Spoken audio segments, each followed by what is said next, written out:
18 миллион сом. Келдибеков, Бекназаров жана Дүйшөбаев Атамбаевди сотко берди. Жогорку кеңештин мурдагы төрагасы Ахматбек Келдибеков, ошондой эле Азимбек Бекназаров менен Кеңешбек Дүйшөбаев экс-президент Алмазбек Атамбаев менен жана апрель телеканалын сотко беришти.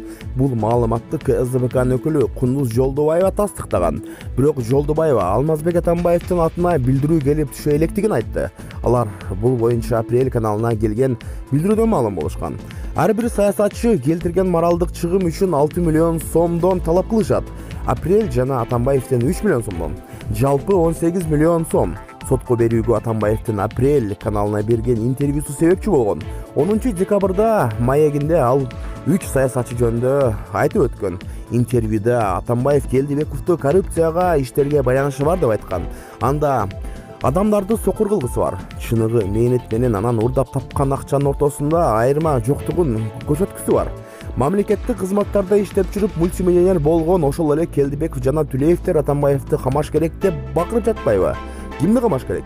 Мамлекеттин казанасын уурдагандардыбы же өз мээнети менен акча таап, өзүнүн ата тегине үй кургандардыбы?